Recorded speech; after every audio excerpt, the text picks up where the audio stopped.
Hello बच्चों, कैसे हैं आप सब। आई होप मज़े में होंगे। बच्चों, आज की जो हमारी क्लास है, ये लेक्चर जो हम देख रहे हैं, ये है अबाउट कूलम्स लॉ। ये जो लेक्चर है, ये हमारा चौथा लेक्चर है। इससे पहले मैं 3 लेक्चर्स आपको दे चुका हूं on the chapter electric charges and fields. अगर आपने वो नहीं देखे हैं तो जल्दी से जा करके पहले उनको देखिए, ताकि ये आपको ज़्यादा बेहतर समझ में आएगा। ठीक, अगर आप इस चैनल पर नए हैं तो इस चैनल को सब्सक्राइब कर लीजिए। चलिए स्टार्ट करते हैं हमारा आज का टॉपिक, जो कि है कूलम्स लॉ। अब कूलम्स लॉ क्या कहता है? कूलम्स लॉ एक बहुत ही इंपॉर्टेंट टॉपिक है अगर बोर्ड्स के हिसाब से देखा जाए, और बहुत ही सिंपल भी है। कूलम्स लॉ क्या कहता है? कूलम्स लॉ कहता है कि अगर आपके पास 2 चार्जेस हैं, हमने पढ़ा था अभी प्रीवियस लेक्चर्स में कि अगर 2 चार्जेस को एक दूसरे के पास रखा जाता है तो वो एक दूसरे पर फोर्स लगाते हैं। अब वो फोर्स अट्रैक्शन की होती है अगर वो चार्जेस अनलाइक यानी ऑपोजिट नेचर के होते हैं, एक पॉजिटिव और एक नेगेटिव, और वो फोर्स रिपल्सिव होती है अगर चार्जेस लाइक नेचर के हैं, यानी या तो दोनों चार्जेस पॉजिटिव होंगे या दोनों चार्जेस नेगेटिव होंगे। तो हमें यहां पर उसी फोर्स को कैलकुलेट करना जो है वो सिखाता है कूलम्स लॉ। तो कूलम्स लॉ देखा जाए तो एक क्वांटिटेटिव लॉ है। क्वांटिटेटिव क्यों? क्योंकि इसकी मदद से हम एक्चुअली में उस फोर्स का मैग्नीट्यूड कैलकुलेट कर सकते हैं जो कि 2 चार्जेस के बीच में एक्ट करती है। तो कूलम्स लॉ क्या कहता है? अगर मेरे पास 2 चार्जेस हैं, लेट अस अज्यूम मेरे पास एक ये चार्ज है Q1 और एक ये चार्ज है Q2, और ये दोनों चार्जेस एक दूसरे से r डिस्टेंस की दूरी पर रखे गए हैं।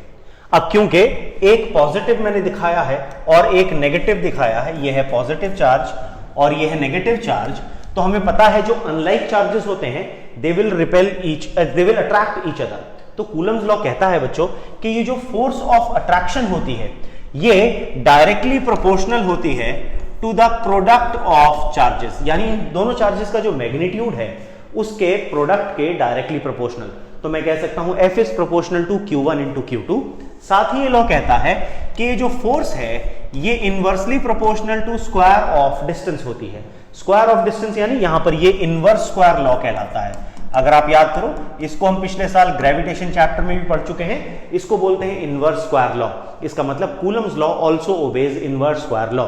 तो अगर इन दोनों प्रोपोर्शनैलिटीज को कंबाइन करूं तो मैं कह सकता हूं F is proportional to Q1 Q2 upon R square, और जब मैं इस प्रोपोर्शनैलिटी को इक्वालिटी में कन्वर्ट करूंगा तो मैं कह सकता हूं F equals to K into Q1 Q2 upon R square. ये जो K है यहां पर, इसको बोला जाता है Coulomb's constant.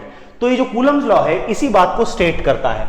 It states that the force of attraction और repulsion between 2 stationary point charges, याद रखिएगा ये स्टेशनरी पॉइंट चार्जेस के लिए वैलिड है। ये स्टेशनरी पॉइंट चार्जेस के लिए वैलिड है। अभी आगे इसको समझेंगे और डिटेल में, ठीक है। डायरेक्टली प्रोपोर्शनल है किसके? To the product of magnitudes.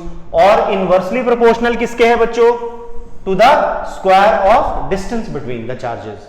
तो हम कह सकते हैं कि हमारे पास जो इसकी स्केलर फॉर्म में हम कह सकते हैं F is proportional to Q1 into Q2 and F is inversely proportional to R square. तो अगर मैं इन दोनों को कंबाइन कर दूं तो फॉर्मूला बन जाएगा F proportional to Q1 Q2 upon R square, और जब हम प्रोपोर्शनैलिटी को इक्वालिटी में कन्वर्ट करते हैं तो हमारे पास फॉर्मूला बन जाता है F equals to K Q1 into Q2 upon R square.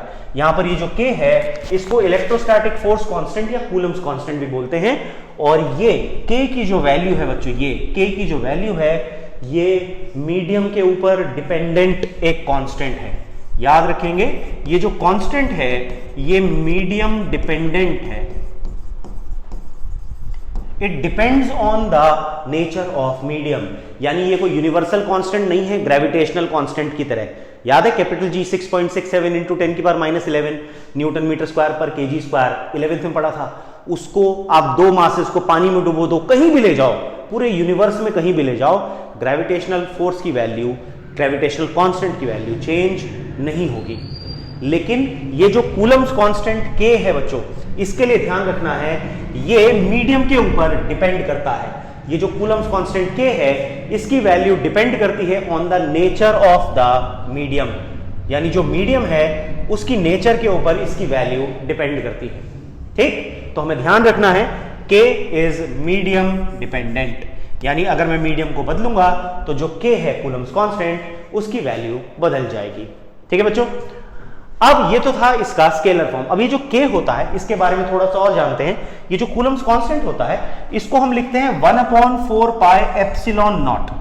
ठीक है, अब ये जो एप्सिलॉन नॉट है इसको बोलते हैं परमिटिविटी, इसे बोला जाता है परमिटिविटी ऑफ फ्री स्पेस।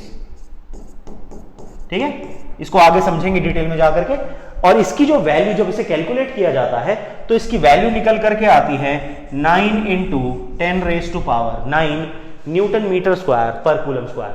और अगर आप इसको सीजीएस सिस्टम में कैलकुलेट करते हैं, देखो ये ऐसा ही वैल्यू है, अगर आप इसी को सीजीएस में कैलकुलेट करते हैं तो उसकी वैल्यू आती है 1 सेंटीमीटर स्क्वायर पर स्टार्ट कूलम स्क्वायर।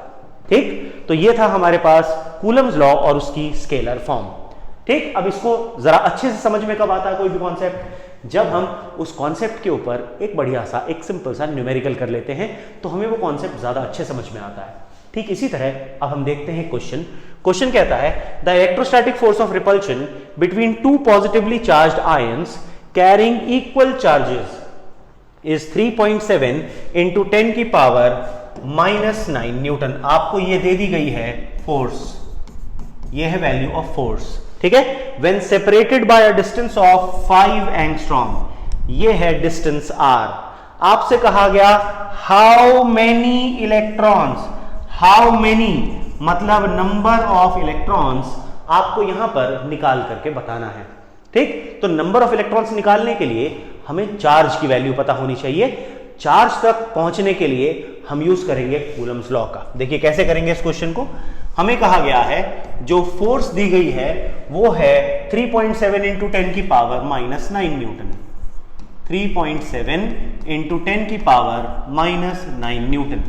और जो डिस्टेंस दिया गया है वो है 5 एंगस्ट्रॉम।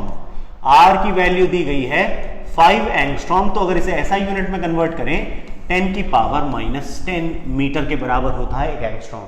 तो हमारे पास डिस्टेंस भी मीटर में आ गया, एसआई में आ गया, और फोर्स भी एसआई में आ गई। और इन क्वेश्चन ने कहा दो जो पॉजिटिवली चार्ज्ड आयंस हैं ऑफ इक्वल चार्जेस, दोनों के चार्ज कैसा है बच्चों, इक्वल है। यहां पर चार्ज इक्वल का मतलब Q1 और Q2 बराबर है और उसे हम मान लेते हैं Q। तो अगर आप कूलम्स लॉ का फॉर्मूला लगाओ तो कूलम्स लॉ का फॉर्मूला होता था F = K Q1 × Q2/r²। यहां पर Q1 Q2 की जगह Q लिखूंगा तो फॉर्मूला बन जाएगा K × Q²/r²। तो यहां से Q² का फॉर्मूला आ जाएगा Fr²/K। ठीक, वैल्यू डालें 9 × 10⁻⁹, R आपको दिया गया 5 × 10⁻⁻10 का whole square, K sorry F की वैल्यू 3.7 दी गई, सॉरी बच्चों जो F है उसकी वैल्यू 3.7 है -9 के साथ, तो ये आ जाएगा 3.7 × 10⁻⁹ और ये आ जाएगा 9 × 10⁻⁹। ठीक है जी, तो अगर आप यहां से 37 कर दो तो इंटू 10 आ जाएगा हमारे पास। ठीक है, ये हमारे पास वैल्यू आ गई। अब देखो यहां पर 10⁻10 हो गया, ऊपर जाकर के माइनस। ठीक, तो मेरे पास Q² की वैल्यू आ गई 3.7/9 इंटू 10 की पावर, ये 10 ऊपर माइनस का बन गया -19 इंटू 25 इंटू 10 की पावर -20। ठीक है, ये हमारे पास वैल्यू आ गई ऑफ Q²। तो Q की जो वैल्यू निकल करके आएगी बच्चों, हम इसका क्या कर देंगे, स्क्वायर रूट। इस वैल्यू का क्या निकाल देंगे हम लोग, स्क्वायर रूट निकाल देंगे। अब आगे आपसे क्वेश्चन में ये नहीं पूछा गया कैलकुलेट द चार्ज। अगर आप देखो क्वेश्चन हमें आगे कहता है हमें ये बताना है नंबर ऑफ इलेक्ट्रॉन्स। किसी को याद है कि ये नंबर ऑफ इलेक्ट्रॉन्स के लिए क्या कॉन्सेप्ट लगाएंगे? अगर याद है तो नीचे कमेंट बॉक्स में टाइप करो, जल्दी से वीडियो पॉज करके फटाक से टाइप करो। ठीक है, अब बताओ ये जो नंबर ऑफ इलेक्ट्रॉन्स है इसके लिए हम क्या यूज कर सकते हैं, चार्ज और नंबर के बीच में क्या रिलेशन है। उसके लिए हमने लास्ट लेक्चर में पढ़ा था प्रॉपर्टीज ऑफ चार्ज में, अगर आपको याद हो मैंने आपको पढ़ाया था क्वांटाइजेशन ऑफ चार्ज। तो आप याद करो Q का फॉर्मूला Ne होता है। ठीक, तो N का फॉर्मूला कैसे आ जाएगा, Q डिवाइडेड बाय E। तो जो हमारे पास यहां से Q की वैल्यू आएगी इसका स्क्वायर रूट निकाल करके आप उसको डिवाइड कर देंगे बाय E। E की वैल्यू कितनी होती थी, 1.6 × 10⁻⁻19 कूलम। ठीक, तो इस तरह से आप नंबर ऑफ इलेक्ट्रॉन्स कैलकुलेट करेंगे। आई होप सबको समझ में आ गया कॉन्सेप्ट। ठीक, दूसरा क्वेश्चन देखते हैं। A free pith ball of 8 gram carries a positive charge of 5 × 10 की पावर -8 कूलम। आपसे कहा गया what must be the nature and magnitude of electric charge that should be given to the second ball fixed 5 centimetre below the other ball so that the upper ball remains stationary. आपको कहा गया एक 8 ग्राम की ball है, ये ball जो है इसका मास जो है m वो है 8 ग्राम, यानी 8 × 10 की पावर -3 किलोग्राम। ऐसा यूनिट में कन्वर्ट कर लेते हैं हाथ के हाथ। ठीक, इसके पास कितना चार्ज है? Q × 10 की पावर -8 कूलम। तो इसका जो चार्ज है वो है 5 × 10 की पावर -8 कूलम। तो चार्ज आ गया 5 × 10 की पावर -8 कूलम। ये हो गया इसका चार्ज, पॉजिटिव चार्ज है। ठीक है, आपसे कहा गया दूसरी एक बॉल है, उसके ऊपर जो चार्ज का मैग्नीट्यूड है वो कितना होना चाहिए अगर वो इससे 5 सेंटीमीटर नीचे है। तो आपको बताना है ये दूसरी बॉल जो है इस पर कितना चार्ज होना चाहिए Q2 ताकि ये ऊपर वाली बॉल स्टेशनरी रहे। स्टेशनरी का मतलब ये अपनी जगह से हिले नहीं। अब अगर मैं इस बॉल को छोड़ूंगा तो ये बॉल कहां जाएगी? आप कहेंगे सर ये बॉल नीचे आएगी। नीचे क्यों आएगी? क्योंकि ग्रेविटी इसे नीचे खींच रही है वेट की फॉर्म में। तो जो इसके ऊपर वेट लगेगा वो एक्चुअली में ग्रेविटेशनल फोर्स है और हमें उस फोर्स को कंसिडर करना होगा। तो अगर मैं देखूं यहां पर इसके ऊपर बच्चों 2 फोर्सेस लग रही हैं। एक लग रही है ग्रेविटेशनल फोर्स mg। अब हम सब जानते हैं अगर हमें इस वेट को काउंटर बैलेंस करना है, अब इस फोर्स की वजह से ये बॉल किधर जाएगी? नीचे की तरफ। अगर मैं चाहता हूं ये बॉल अपनी जगह ही रहे तो मुझे एग्जैक्टली इतनी ही फोर्स इससे ऑपोजिट डायरेक्शन में लगानी पड़ेगी, यानी मुझे इस बॉल पर एक फोर्स अपवर्ड डायरेक्शन में लगानी पड़ेगी। और उसका मैग्नीट्यूड कितना होना चाहिए? उसका मैग्नीट्यूड होना चाहिए mg के बराबर। तो मैंने मान लिया वो फोर्स जो मैंने लगाई वो F लगाई। अब ये फोर्स कहां से आएगी? ये फोर्स आएगी इस चार्ज Q2 की वजह से। ठीक, यानी ये इलेक्ट्रोस्टैटिक फोर्स होगी। अब ये अवे जा रही है दूसरे चार्ज के ऊपर। अवे फोर्स होती है रिपल्सिव। रिपल्सिव फोर्स कब एक्ट करती है? जब चार्जेस लाइक हों। तो इसका मतलब मुझे ये तो पता चल गया कि ये जो Q2 है इसको कैसा होना पड़ेगा? पॉजिटिव। अगर Q1 पॉजिटिव था तो Q2 को भी पॉजिटिव होना पड़ेगा। ठीक, क्वेश्चन कहता है इनके बीच का जो डिस्टेंस है r, इनके बीच का जो डिस्टेंस दिया गया है आपको r, उसकी वैल्यू है 5 सेंटीमीटर। ठीक है, तो अब देखो हमें गिवन क्या क्या है। हमें Q2 निकालना है, हमें फोर्स की वैल्यू पता है, तो हम लिखेंगे for equilibrium net force acting on this first ball should be 0। अब इस पर कौन कौन सी 2 फोर्सेस एक्ट कर रही हैं? अगर मैं ऊपर को पॉजिटिव लूं तो नीचे को नेगेटिव लूंगा, तो F - mg should be equal to 0, या मैं कह सकता हूं F should be equal to mg। तो हमें ये तो पता चल गया कि अगर इस बॉल को इक्विलिब्रियम में रहना है तो इसके ऊपर लगने वाली जो इलेक्ट्रोस्टैटिक फोर्स है वो किसके इक्वल होनी चाहिए? वेट के बराबर होनी चाहिए। तो अगर मैं इलेक्ट्रोस्टैटिक फोर्स की बात करूं, उसका फॉर्मूला होता था KQ1 Q2 upon r² should be equals to mg। तो मेरे पास Q2 का आंसर आ जाएगा mg into r² upon k into Q1। अब हमें सिर्फ इनकी वैल्यूज पुट करनी है। m था 8 × 10 की पावर -3 kg, g 9.8 लेंगे, क्वेश्चन में 10 तो नहीं दिया हुआ, नहीं तो हम 9.8 लेंगे। r की वैल्यू हमें दी गई है 5 सेंटीमीटर, दैट इज 5 × 10 की पावर -2 मीटर। ठीक है, और उसका स्क्वायर अपॉन k की वैल्यू होती है 9 × 10 की पावर 9, और Q1 हमको कितना दिया गया है? 5 × 10 की पावर -8। ठीक है, तो यहां पर आपके पास ये बन जाएगा 8 × 9.8 × 25 × 10 की पावर देखो -3 और -4 बन गया -7 अपॉन 9 × 5, 10 की पावर 9 और -8 बन गया 10। ठीक है, 5 से ये बन गया 5 यहां पर आपके पास, ये डेसिमल आप इसको चाहे तो 2 से कर दीजिए, 5 और ये 4.9 आ गया आपके पास, 5 से ये 5 कैंसिल। ठीक है, तो आपके पास आ गया Q2 equals to 8 into 4.9 upon 9, और देखो 10 की पावर कितनी आ गई, 10 की पावर बची -7। ठीक, तो इससे हमारा आंसर निकल करके आ जाएगा। अब इसको सॉल्व कर लेंगे and you will get the answer for charge Q2। ठीक, सबको समझ में आया कॉन्सेप्ट? चलिए अब बात करते हैं ये जो इलेक्ट्रिक चार्ज हमने पढ़ा है इसकी यूनिट्स क्या होती हैं। देखो इसकी हम पहले भी पढ़ चुके हैं कि जो ऐसा यूनिट होती है चार्ज की वो होती है कूलम। इसके बाद दो तरह की यूनिट्स और पढ़ी थी, एक थी इलेक्ट्रोस्टैटिक यूनिट सीजीएस में और एक electromagnetic CGS unit. Electrostatic CGS unit जिसको ईएसयू भी बोलते हैं उसको बोला जाता है स्टैट कूलम, और इलेक्ट्रोमैग्नेटिक यूनिट जिसको ईएमयू भी बोलते हैं दैट इज नोन एज एब कूलम। इनके बीच का रिलेशन मैं आपको ऑलरेडी सिखा चुका हूं। ठीक, अब बात करते हैं डेफिनेशन ऑफ कूलम। हम कूलम की डेफिनेशन कैसे बना सकते हैं? देखो कूलम की डेफिनेशन बनाना बहुत आसान है, आप सबको पता है। हमने अभी यहां पर देखा था कूलम्स लॉ, याद है? कूलम्स लॉ क्या कहता था? अगर ये मेरे पास एक चार्ज है Q1, ये एक दूसरा चार्ज है Q2 और इनके बीच में R डिस्टेंस है, तो ये एक दूसरे को ऊपर फोर्स लगाते हैं जो कि इलेक्ट्रोस्टैटिक नेचर की फोर्स होती है। तो ये जो फोर्स है ये F है। कूलम्स लॉ इसी फोर्स के बारे में बताता था।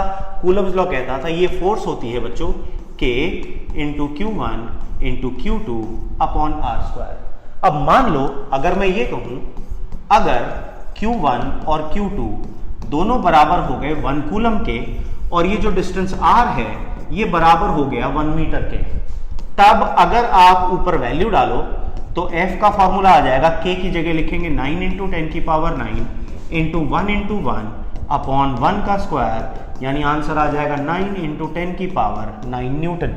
तो मैं कह सकता हूं एक कूलम वो चार्ज होता है जो अगर अपने ही जैसे एक कूलम चार्ज से कितनी दूरी पर रख दिया जाए, 1 मीटर की दूरी पर रख दिया जाए, देखो तो वो एक दूसरे पर कितनी फोर्स ऑफ अट्रैक्शन या रिपल्शन लगाते हैं, 9 इंटू 10 की पावर 9 न्यूटन।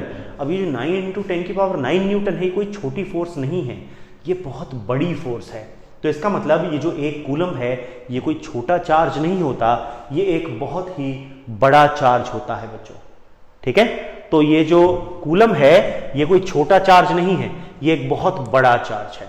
अब इसी तरीके से आप स्टैट कूलम का केस देखिए, ESU।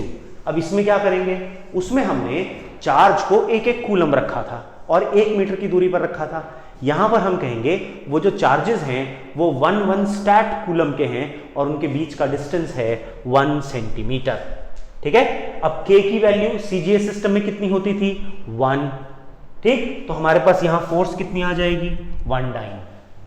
तो मैं कह सकता हूं अगर मैंने एक ESU 1 ESU का चार्ज ये रखा, 1 ESU का चार्ज ये रखा और इनको एक दूसरे से कितनी दूरी पर रखा, 1 मीटर की दूरी पर रखा, तब ये एक दूसरे को रिपेल करेंगे या अट्रैक्ट करेंगे with a force F equals to 1 dyne. तो मैं कह सकता हूं 1 ESU वो चार्ज है जो अगर अपने ही जैसे दूसरे चार्ज से 1 सेंटीमीटर की दूरी पर रखा जाए, ये 1 सेंटीमीटर है बच्चों, याद रखिएगा क्योंकि ये CGS वैल्यू हो रही है, तो 1 सेंटीमीटर की दूरी पर रखा जाए तो एक दूसरे पर कितनी फोर्स लगाते हैं, वो लगाते हैं 1 डाइन की फोर्स।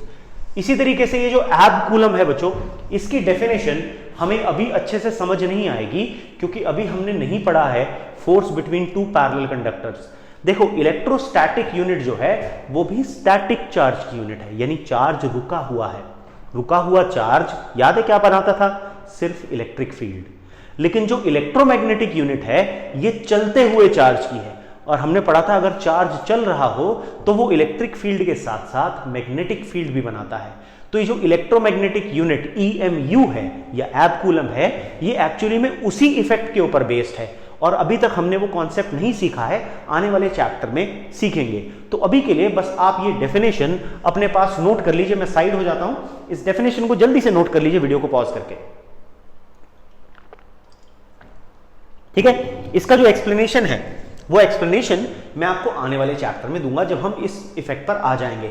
2 पैरेलल कंडक्टर्स के बीच में जो फोर्स होती है, जब हम उस कॉन्सेप्ट पर पहुंचेंगे तब आपको ये अच्छे से समझाऊंगा।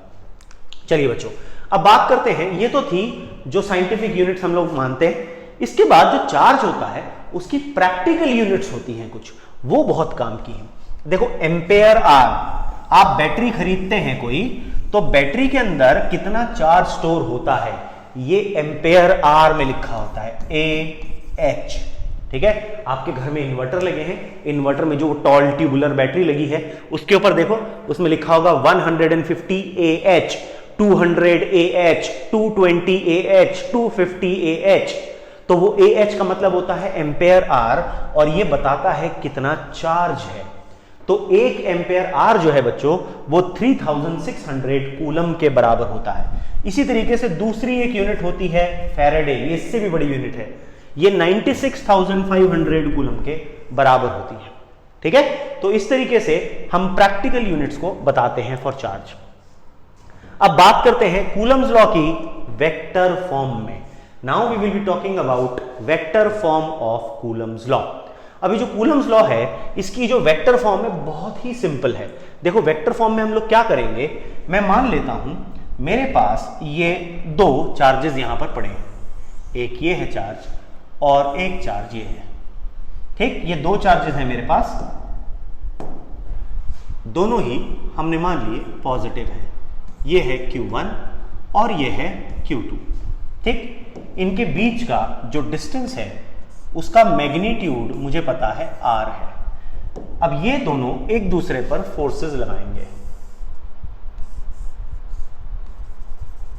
ये इसकी फोर्स है रिपल्शन की और ये इसकी फोर्स है रिपल्शन की। इस फोर्स को हम बोलेंगे F12 वेक्टर, इसको बोलेंगे F21 वेक्टर। अब ये नाम का मतलब क्या है, F12 वेक्टर का मतलब होता है force on first charge due to the second charge.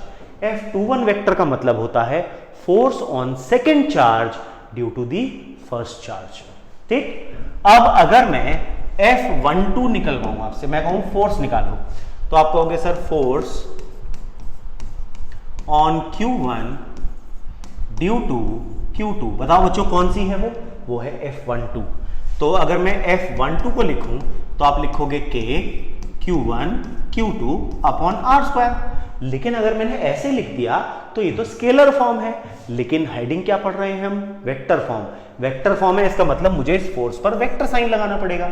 अब अगर मैंने इधर वेक्टर लगाया, यहां पर तो वेक्टर नहीं आया, यहां पर तो आ गया स्केलर, ये तो सिर्फ मैग्नीट्यूड है।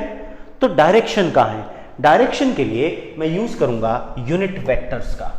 अब देखो यहां पर यूनिट वेक्टर 1 से 2 की तरफ जा रहा है, मैं इसको कहूंगा R12 कैप। 2 से 1 की तरफ आने वाले यूनिट वेक्टर को मैं कहूंगा R21 कैप। ठीक है, तो ये मेरे पास यूनिट वेक्टर्स ऐसे बन गए।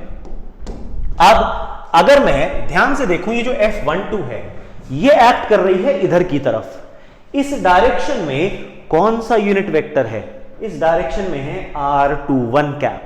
इसका मतलब मैं यहां पर इसकी डायरेक्शन बताने के लिए लिख सकता हूं R21 कैप। इसे हम बोलेंगे इक्वेशन नंबर 1। अब इसी तरह से हम निकालते हैं force on Q2 due to Q1। अब मैं Q2 के ऊपर फोर्स निकालता हूं ड्यू टू Q1, उसको हम बोलेंगे F21 वेक्टर। मैग्नीट्यूड निकाले तो K Q1 Q2 upon R²। अब ये F21 इधर जा रही है, इस डायरेक्शन में कौन सा यूनिट वेक्टर है, R12 कैप। ये बन गया। लेकिन अगर आप ये जो R12 कैप है इसको माइनस ऑफ R21 कैप लिख सकते हैं, ये सोलो। क्यों, यूनिट वेक्टर्स क्या होते हैं, जिनका मैग्नीट्यूड 1 होता है, तो दोनों का मैग्नीट्यूड तो बराबर है। वेक्टर्स में ऑपोजिट डायरेक्शन कैसे शो होती है, माइनस साइन से। तो मैं कह सकता हूं दोनों का मैग्नीट्यूड तो बराबर है, और ऑपोजिट डायरेक्शन के लिए मैंने माइनस भी लगा दिया, तो ये इक्वेशन ट्रू हो गई मेरी वेक्टर्स में। तो यानी इसकी जगह मैं ये वाली वैल्यू रख सकता हूं, यहां पर ये वैल्यू यहां रख दो, तो इसका मतलब मेरे पास एक्सप्रेशन बन जाएगा F21 vector equals to minus of K Q1 Q2 upon R² into R21 cap. इसे नाम दो इक्वेशन नंबर 3। अब अगर आप इक्वेशन 1 और 3 को कंपेयर करो, comparing equation number 1 and equation number 3, तो आप ये पाएंगे कि ये वाली वैल्यू पूरी की पूरी इसके जैसी है, लेकिन बस यहां पर माइनस लगा है। तो मैं कह सकता हूं F21 vector equals to minus of F12 vector. I hope आप सबको ये समझ में आया, पक्की बात। तो इसको हम बोलते हैं vector form of Coulomb's law. अगर ध्यान से देखो यहां पर ये जो दोनों फोर्सेस हैं, ये वाला तो न्यूटन्स थर्ड लॉ का एक्सप्रेशन आ जाता है। तो इसका मतलब मैं कह सकता हूं electrostatic forces form an action reaction pair. तो जो इलेक्ट्रोस्टैटिक फोर्सेस हैं बच्चों, वो एक्शन रिएक्शन पेयर बनाती हैं। ठीक, यही कहलाता है vector form of Coulomb's law. यहां तक क्लियर हो गया सबको? ठीक, चले आगे।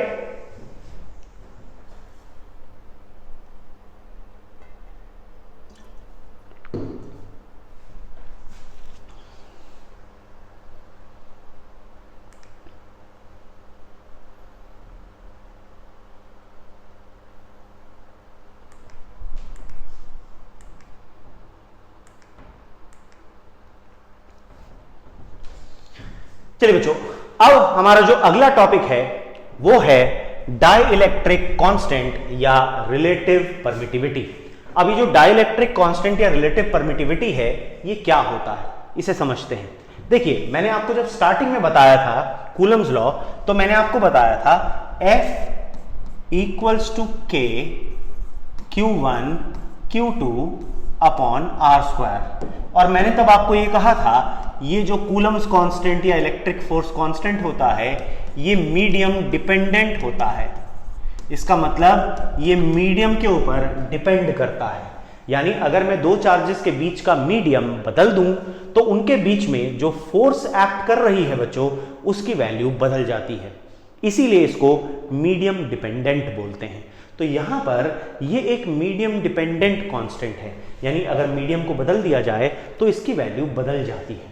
ठीक, अब हमें इसी बात को यहां पर यूज करना है। तो मैं कह सकता हूं, अगर मेरे पास वैक्यूम है, अगर मैंने दोनों चार्जेस को वैक्यूम में रखा है, तो उस फोर्स को मैं नाम दूंगा F0, और ये F0 को हम लिखेंगे K Q1 Q2 upon R square.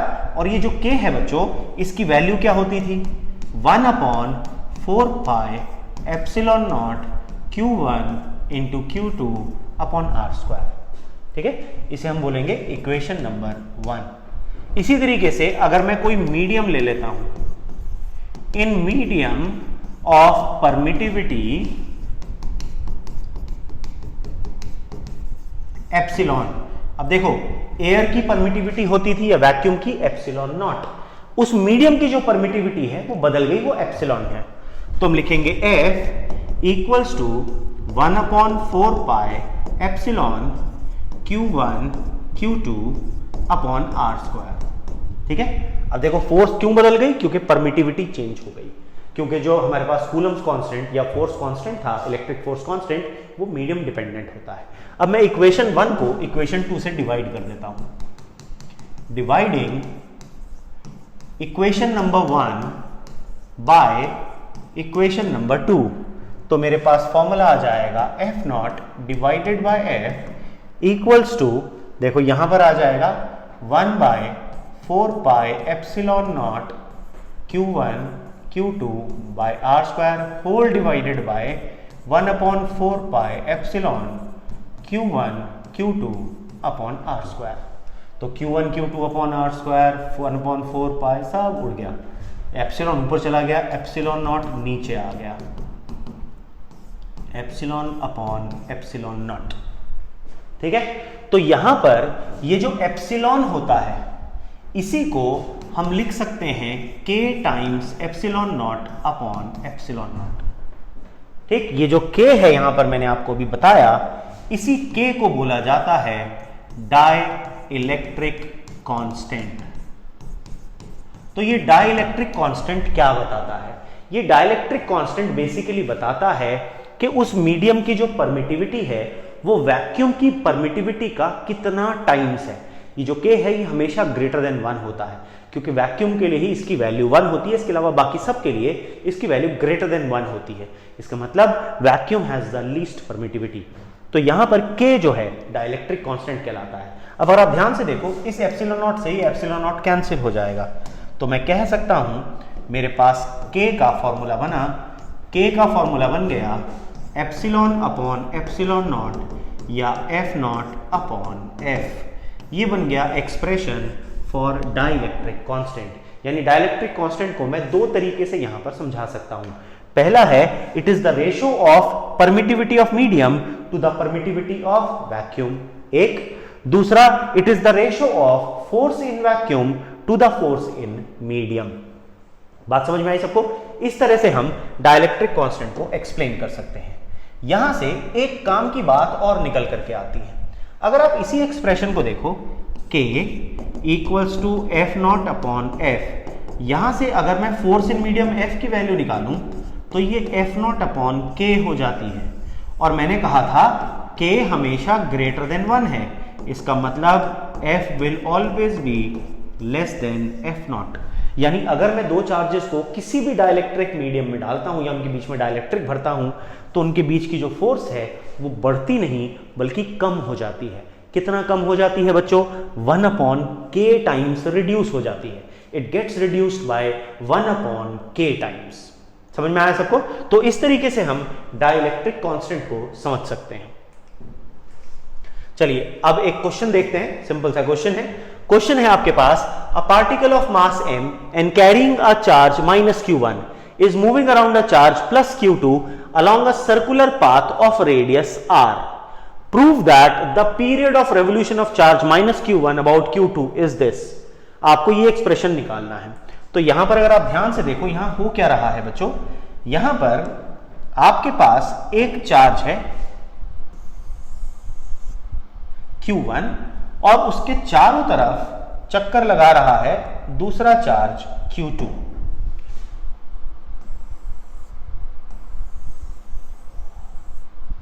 ठीक है, इसके चारों तरफ चक्कर लगा रहा है दूसरा चार्ज q2। ये हमने ऐसे ले लिया।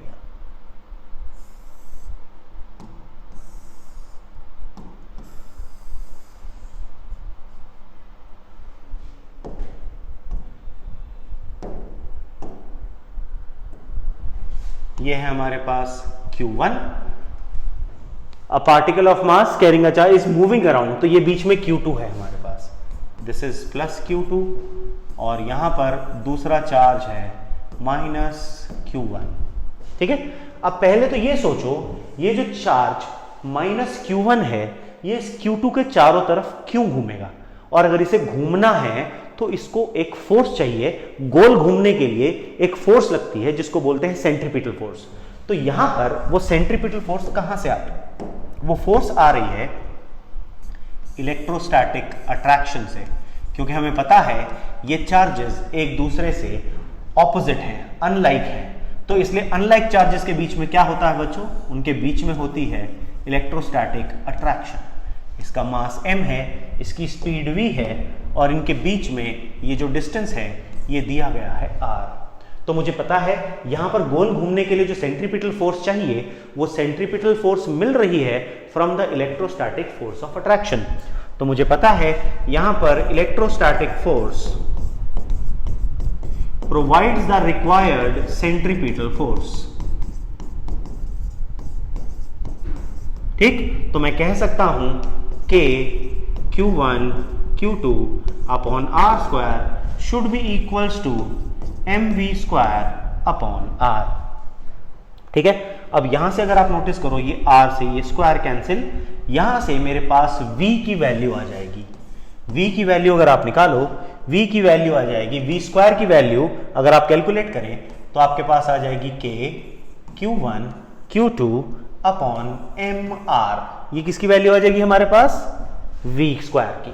तो V की वैल्यू निकल करके आएगी square root of K Q1 Q2 upon M R, velocity आ गई। अब आप कहोगे सर क्वेश्चन में वेलोसिटी थोड़ी पूछी है, क्वेश्चन में तो टाइम पीरियड की बात हो रही है।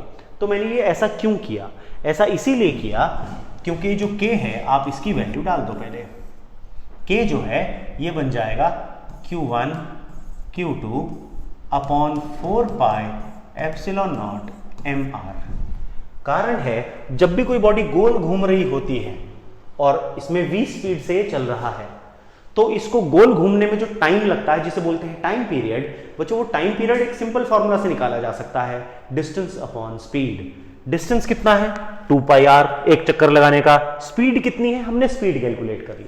तो जो टाइम पीरियड होगा वो आ जाएगा 2 पाई आर अपॉन वी।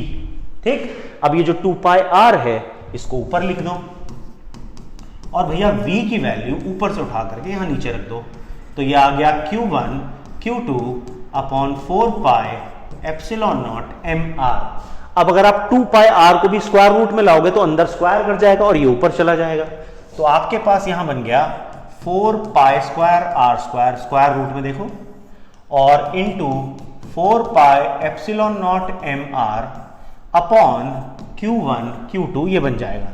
तो टाइम पीरियड का एक्सप्रेशन अगर आप देखो आपके पास आता है 4 into 4 16 pi square into pi, pi cube epsilon naught, और ये बन गया m R square into R is R cube upon q1 q2। और यही वो एक्सप्रेशन है जो हमें डिराइव करने के लिए कहा गया था। ठीक, तो इस तरीके से हमने सेम एक्सप्रेशन डिराइव कर दिया। देखो क्वेश्चन को अप्रोच करने का तरीका ही डिसाइड करता है कि आप वो क्वेश्चन कर पाएंगे या नहीं। अगर आप सोचो यहां पर क्वेश्चन का मेन कॉन्सेप्ट क्या था? क्वेश्चन का मेन कॉन्सेप्ट था कि एक पॉजिटिव चार्ज नेगेटिव चार्ज को अट्रैक्ट करेगा और गोल घूमने के लिए ऐसी ही फोर्स चाहिए होती है सेंटर की तरफ एक्ट करने वाली, जिसे बोलते हैं सेंट्रीपिटल फोर्स। तो इसका मतलब यहां पर जो इलेक्ट्रोस्टैटिक फोर्स ऑफ अट्रैक्शन है वही हमें रिक्वायर्ड सेंट्रीपिटल फोर्स प्रोवाइड करेगी। तो इस कॉन्सेप्ट से हम वेलोसिटी तक पहुंच सकते हैं, और वेलोसिटी इसलिए चाहिए था क्योंकि यहां पर यूनिफॉर्म स्पीड से बॉडी चल रही है, तो जो टाइम होगा वो सीधा सीधा डिस्टेंस अपॉन स्पीड से निकाला जा सकता है। तो मैंने इसीलिए स्पीड का फिर formula 2 pi R upon V में v की वैल्यू डाली और मेरे पास टाइम पीरियड का एक्सप्रेशन बन गया। ठीक है बच्चों, आई होप सबको समझ में आ गया। अगर आपको मेरा पढ़ाया अच्छा लग रहा है और फिजिक्स पढ़ने में आ रहा है मजा, तो जल्दी से मेरे इस चैनल को सब्सक्राइब कर लीजिए बच्चों। आपके सब्सक्राइब करने से मुझे बहुत मोटिवेशन मिलता है ताकि मैं आगे आपके लिए और अच्छा कंटेंट ला सकूं। मैं इंस्टाग्राम पर भी अवेलेबल हूं और मेरा एक टेलीग्राम चैनल है। इस क्यूआर कोड को अगर आप स्कैन करेंगे तो आप उस टेलीग्राम चैनल का बन जाएंगे हिस्सा। इसको जरूर से स्कैन कर लीजिए ताकि आप उस टेलीग्राम चैनल के साथ जुड़ सकें। ठीक है, जरूरी क्यों है? क्योंकि वहां पर मैं आपको बढ़िया बढ़िया डीपीपीज और स्टडी मटेरियल प्रोवाइड करूंगा ताकि आपकी फिजिक्स और बेहतर बना सकूं। ठीक, तो मिलते हैं हमारी नेक्स्ट वीडियो में। तब तक के लिए जय हिंद।